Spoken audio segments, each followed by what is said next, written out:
हमारे भाई महराज मलिक को जिम्मेदारी दी जाएगी ताकि वो न केवल डोडा बल्कि पूरे जम्मू कश्मीर के लिए, जम्मू कश्मीर की आवाम के लिए अपनी सेवाएं दे सके। इनके पास इन्होंने इतनी समाज सेवा की है, इतना संघर्ष किया इन्होंने। वो संघर्ष सबके काम आना चाहिए, वो अनुभव सबके काम आना चाहिए। हम एक ऐसा, आज डोडा की क्या हालत हो गई है, सरकारी स्कूल नहीं है, जो सरकारी स्कूल है उनकी हालत बहुत खराब है। अस्पताल नहीं है, जैसे ये बता रहे थे कोई गायनेकोलॉजिस्ट, गिरधारी लाल कोई गायनेकोलॉजिस्ट बताइए, एक आदमी से औरतों का इलाज करवाते हैं। कोई अस्पताल नहीं है, कोई सड़कें नहीं है, कोई बिजली इतनी महंगी है आप लोगों के यहां। ये हम चाहते हैं कि डोडा का विकास हो, जम्मू कश्मीर का विकास हो, उस विकास के लिए। और इन्हीं मुद्दों पे मुझे बेहद खुशी है कि महराज मलिक धर्म के नाम पे नहीं जीता, महराज मलिक बिजली, पानी, शिक्षा, स्वास्थ्य, सड़क, इन मुद्दों के ऊपर जीता है।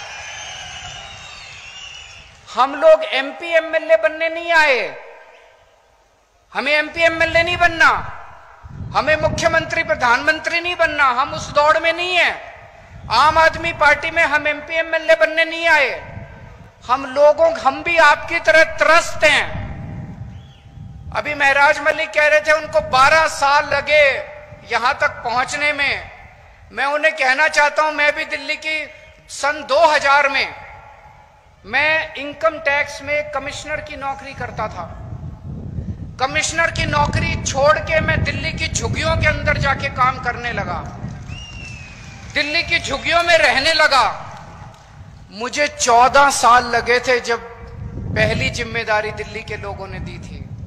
महराज मलिक को 12 साल लगे एमएलए बनने के लिए। तो जब जनता, संघर्ष तो लंबा होता है, जब आप व्यवस्था के खिलाफ आवाज उठाते हैं, सिस्टम के खिलाफ आवाज उठाते हैं। अगर हम भी चोरी करने लग जाते, हम भी रिश्वतखोर करने लग जाते, तो हम भी सिस्टम का हिस्सा बन जाते। लेकिन अगर आप सिस्टम के खिलाफ आवाज उठाते हैं तो संघर्ष भी करना पड़ता है और संघर्ष भी लंबा होता है। आज हम लोग क्या मांग रहे हैं? एक आम आदमी, आप लोग क्या मांग रहे हैं? आप लोग मांग रहे हैं मेरे बच्चों को अच्छी शिक्षा मिल जाए। एक आम आदमी क्या चाहता है? मेरे को नौकरी मिल जाए, रोजगार मिल जाए, मेरे बच्चों को अच्छी शिक्षा मिल जाए, मेरे घर में कोई बीमार हो उसका अच्छा इलाज हो जाए, मेरी बिजली का बिल 0 आ जाए, मेरे को 24 घंटे। ये कोई ज्यादा मांग रहे हैं हम लोग? कोई जागीर थोड़ी मांग रहे हैं इन लोगों से, इन लोगों की कोई दौलत थोड़ी मांग रहे हैं इन लोगों से। ये तो हमारा हक है, उसके लिए हमें इनके सामने हाथ जोड़ने पड़ते हैं, इनके सामने गिड़गिड़ाना पड़ता है। 75 साल हो गए देश को आजाद हुए। इन 75 सालों में अगर ये पार्टियां हमारे बच्चों को अच्छी शिक्षा नहीं दे पाई, अच्छे अस्पताल नहीं दे पाई, तो वो लाखों अरबों करोड़ों रुपया जो 75 साल में इन सरकारों ने खर्च किया, वो कहां गया? अगर स्कूल अस्पताल नहीं बने, चलो बाकी सारी चीज छोड़ दो, अगर स्कूल और अस्पताल नहीं बना पाए ये 75 साल के अंदर, मैंने दिल्ली में 5 साल में स्कूल और अस्पताल बना दिए। मैंने दिल्ली में 5 साल में स्कूल और अस्पताल बना दिए। मेरे पास पूरी प्लानिंग है, मैंने सारी कैलकुलेशन कर रखी है। मैं पढ़ा लिखा आदमी हूं, इंजीनियर हूं, मैंने पूरी प्लानिंग कर रखी है। 5 साल के अंदर पूरे देश के, पूरे मुल्क के स्कूल और अस्पताल ठीक हो सकते हैं। पैसे की कमी नहीं है, नीयत की कमी है, नीयत की कमी है। इनकी नीयत खराब है, हमारी नीयत साफ है, बस नीयत की कमी है। अभी तक आप लोगों ने इतनी बार वोट दिया, एक बार इस पार्टी से नाराज हो जाते हो तो उसको वोट दे देते हो, इससे नाराज हो जाते हो तो इसको वोट दे। अभी तक सरकारें बदली आप लोगों ने, मुख्यमंत्री बदले आप लोगों ने, एमएलए बदले आप लोगों ने, हालात नहीं बदले आप लोगों के।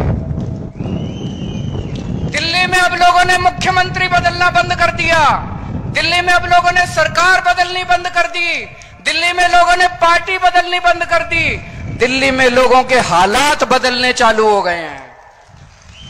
दिल्ली में लोगों के स्कूल ठीक होने लग गए हैं, अस्पताल ठीक होने लग गई है, बिजली फ्री हो गई है दिल्ली के अंदर। दिल्ली में मैंने 6 फ्री सुविधाएं दिल्ली के लोगों को देनी चालू की हैं। दिल्ली में शानदार सरकारी स्कूल बना दिए। ऐसे सरकारी स्कूल हैं कि 4 लाख बच्चों ने अपना प्राइवेट स्कूल से नाम कटा के सरकारी स्कूल में भर्ती किए। बड़े बड़े प्राइवेट स्कूल, फ्री शिक्षा मिलती है, स्विमिंग पूल है सरकारी स्कूलों के अंदर, लिफ्ट लगी हुई है सरकारी स्कूलों के अंदर। तो मैंने जब बच्चों को अच्छी शिक्षा दी, मेरे गरीब रिक्शे वाले मजदूरों के बच्चे जब डॉक्टर बन रहे हैं, इंजीनियर बन रहे हैं, तो मोदी जी कहते हैं केजरीवाल फ्री की रेवड़ी दे रहा है। हां, मोदी जी केजरीवाल फ्री की रेवड़ी दे रहा है। हिम्मत है तो रोक के दिखा दो इसको। मोदी जी, आप तो ये सारी बच्चों की शिक्षा का पैसा उठा के अपने एक दोस्त को दे देते हो। मैं एक दोस्त को नहीं देता, मैं अपनी दिल्ली के 3 करोड़ लोगों को फ्री की रेवड़ी बांटता हूं। मैंने दिल्ली में इतने शानदार सरकारी अस्पताल बना दिए, जो बड़े बड़े प्राइवेट अस्पताल देखते हो ना, 5 स्टार शानदार, वैसे प्राइवेट अस्पतालों की तरह दिल्ली के सरकारी अस्पताल बना दिए। गली गली में मोहल्ला क्लिनिक खोल दिए और सबका इलाज मुफ्त कर दिया, चाहे गरीब हो चाहे अमीर हो, सबका। आपको 5 रुपए की गोली चाहिए वो भी मुफ्त है, और अगर 50 लाख 60 लाख 70 लाख का आपका ऑपरेशन होगा, कैंसर का ऑपरेशन होगा, वो भी मुफ्त है आपका। मोदी जी कहते हैं केजरीवाल फ्री की रेवड़ी दे रहा है। मोदी जी, केजरीवाल फ्री की रेवड़ी नहीं दे रहा, केजरीवाल पुण्य कमा रहा है। मरने के बाद तो यही काम आएगा।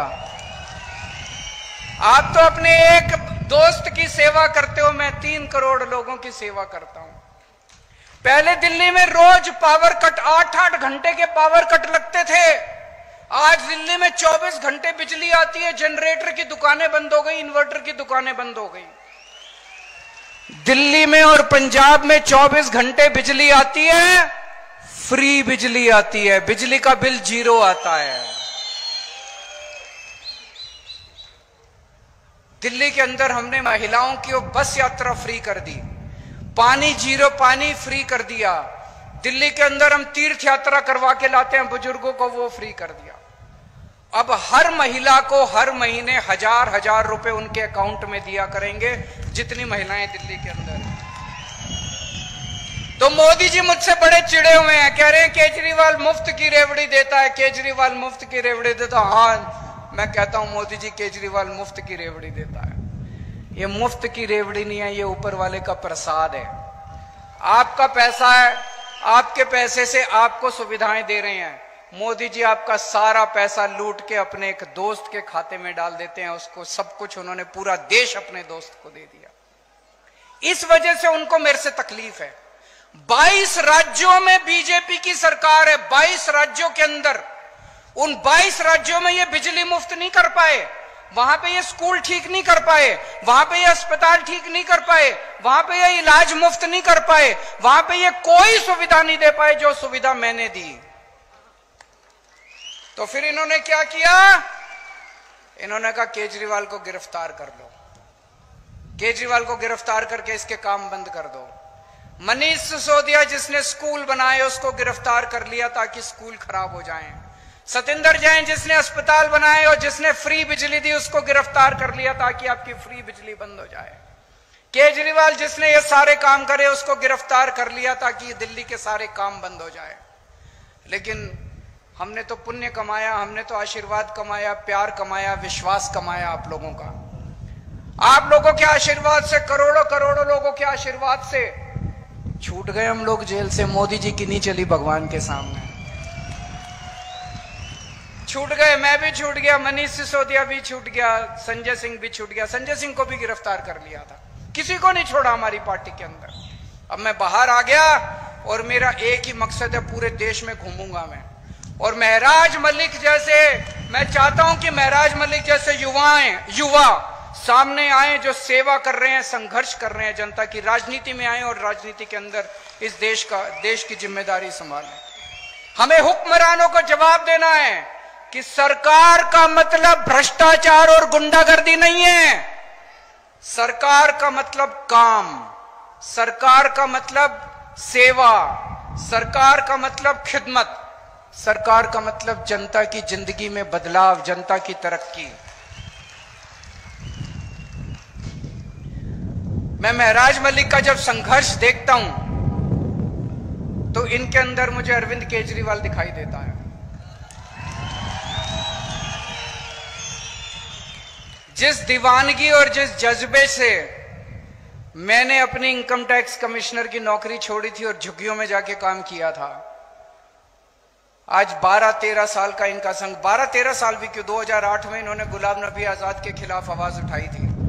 इनका भी कई सालों का संघर्ष, वही जज्बा, वही दीवानगी मैं इनके अंदर देखता हूं। केजरीवाल का भी राजनीति में कोई माई बाप नहीं था। मेरे पिताजी, मेरे दादाजी, मेरे चाचा जी, मेरे नाना जी, मेरे मामा, कोई दूर दूर तक राजनीति में नहीं था। इसका भी कोई दूर दूर तक राजनीति में नहीं है। मैं भी गरीब आदमी था और हूं। आज भी मेरे बैंक अकाउंट में पैसे नहीं है और उस टाइम भी मेरे बैंक अकाउंट में पैसे नहीं थे। जब मैं राजनीति में आया था तब भी नहीं थे। 10 साल दिल्ली का मुख्यमंत्री रहा। अभी जब मैंने मुख्यमंत्री से इस्तीफा दिया, सीएम की कुर्सी खाली की, तो सीएम का बंगला भी खाली किया। दिल्ली में मेरे पास रहने को घर नहीं था। कई लोग मजाक बनाने लग गए, अजीब आदमी है, 10 साल सीएम रहा और एक घर नहीं बनाया। लोग तो 10-10 घर बना लेते हैं 10 साल में। मैंने कहा मैंने घर नहीं कमाया, मैंने जनता का प्यार कमाया है 10 साल के अंदर। तो जब मैं मुख्यमंत्री की आवाज से बाहर निकला, इतने लोगों ने मेरे को मैसेज भेजे, हमारे घर आ जाओ, हमारे घर आ जाओ, हमारे घर आ जाओ। मेरे पास पहले भी पैसे नहीं थे, आज भी पैसे नहीं है। इसके पास भी पैसे नहीं है। बता रहा था 8,000 रुपए इसके अकाउंट में थे जब इसने चुनाव में पर्चा भरा था। 8,000 रुपए थे इसके अकाउंट में। कोई और पार्टी होती तो इसको टिकट ही ना देती। किसी भी पार्टी में टिकट लेने जाओ, वो पूछते हैं चुनाव में कितना पैसा लगाओगे, कोई 5-10 करोड़ रुपए हैं कि नहीं है। इसके पास 8,000 रुपए थे। ये इसकी सबसे बड़ी खासियत थी आम आदमी पार्टी का टिकट लेने के लिए। ये क्वालिफिकेशन थी इसकी। इसी किस्म के ईमानदार संघर्षशील लोगों को राजनीति में आने की जरूरत है दोस्तों। 2013 में जब हम पहली बार दिल्ली का चुनाव लड़े थे, दिल्ली के लोगों ने मेरे जैसे एक पागल पे विश्वास करके मुझे दिल्ली का मुख्यमंत्री और दिल्ली की जिम्मेदारी सौंपी थी। आज डोडा के लोगों ने इस पागल के ऊपर विश्वास करके डोडा की जिम्मेदारी सौंपी है। 2013 में जब 2011-12 में हम भ्रष्टाचार के खिलाफ आंदोलन कर रहे थे दिल्ली में, तो ये लोग हंसा करते थे, सारी पार्टियां हंसती थी, अरे ये भ्रष्टाचार के खिलाफ, इनको पता ही नहीं सरकार कैसे चलती है। भ्रष्टाचार तो करना पड़ता है, मजबूरी है। अरे इनको पता ही नहीं चुनाव कैसे लड़ते हैं, इनको चुनाव लड़ने आते ही नहीं है। पैसा तो खर्चना पड़ता है चुनाव में, भ्रष्टाचार मजबूरी है। हमने ईमानदारी से चुनाव लड़के दिखाए, जीत के दिखाए, और सरकार भी 10 साल से ईमानदारी से हम लोगों ने चला के दिखाई। दोस्तों, दो ही ताकतें हैं जनता के पास। एक है वोट की ताकत, जो बाबा साहब अंबेडकर ने दी। आप अपनी वोट से सरकार बदल सकते हैं, आप अपनी वोट से सरकार बना सकते हैं। सरकार पसंद नहीं आए तो अगली बार नई सरकार बना सकते हैं। और दूसरी ताकत है शिक्षा की ताकत। बाबा साहब अंबेडकर भी कहते थे शिक्षा की ताकत। उस शिक्षा की ताकत में सबसे बड़ी अड़चन है गरीबी। गरीब के पास पैसा नहीं है, और अगर आपके पास पैसा नहीं है तो आप अपने बच्चे को सरकारी स्कूल में भेजते हो, और सरकारी स्कूल में हालात बहुत खराब हैं। उस खाई को हम लोगों ने दिल्ली के अंदर भरा है। दिल्ली के अंदर चाहे आप गरीब हैं चाहे अमीर हैं, आपको अच्छी शिक्षा मिलती है। मनीष सिसोदिया जी का आपने नाम सुना होगा। मैं उनसे निवेदन करूंगा कि वो डोडा आएं, और जब ये जिम्मेदारी संभाल लें तो डोडा के स्कूलों को भी हमें शानदार बनाना है, सरकारी स्कूलों को। एक बात मैं मोदी जी को कहना चाहता हूं आज इस मंच से। हर चुनाव एक संदेश होता है। हर चुनाव नेताओं को एक संदेश देता है। जनता चुनाव में तो वोट डाल के आती है, चुनाव में तो अपना दिल का वो निकालती है। अपनी भावना व्यक्त करती है। 5 साल तक तो जनता कुछ कह नहीं सकती। इस चुनाव के अंदर मोदी जी ने कहा हमारी 400 पार सीट आएगी, 400 पार सीट आएगी। जनता ने 240 सीट पे उनको समेट दिया। इसका मतलब देश की जनता उनको क्या कह रही है? देश की जनता उनको संदेश दे रही है कि मोदी जी, जिस तरह से आप देश चला रहे हो ये हमें मंजूर नहीं है। आप अपनी हरकतों को बदलो, आप अपने तरीकों को बदलो, आप जनता का काम करना चालू करो। हम आपको एक मौका और दे रहे हैं। मौका तो दिया है, मौका तो दिया। 240 के बाद उनकी गठबंधन की सरकार बन गई, लेकिन जनता ने उनको कह दिया अगर नहीं बदला आपने तो अगली बार 140 पे समेट देंगे आप लोगों को। आज आप इतनी बड़ी संख्या में यहां पे आए हमसे मिलने के लिए, हमें इतना मान सम्मान दिया, इसके लिए बहुत बहुत शुक्रिया। और मैं अपनी तरफ से महराज मलिक को बहुत बहुत, मेरा छोटा भाई है तो मैं आशीर्वाद दे सकता हूं इसको, बड़ा भाई होने के नाते आशीर्वाद देना मेरा बनता है। मैं उम्मीद करता हूं कि महराज मलिक डोडा का ही नहीं पूरे जम्मू कश्मीर का खूब विकास करेंगे और खूब आगे बढ़ेंगे, खूब तरक्की करेंगे। और एक दिन ऐसा आएगा जब केवल जम्मू कश्मीर नहीं, राष्ट्रीय स्तर के ऊपर भी महराज मलिक अपनी छाप छोड़ के जाएंगे। एक बार जोरदार नारा लगाएंगे, इनकलाब, इनकलाब। खाना नहीं खाया है, मैं समझ सकता हूं, आप सबका शुक्रिया। अब ये मत समझना हम नेता बन गए, ये जिम्मेदारी आपकी भी है, जितनी हमारी है उतनी तुम्हारी।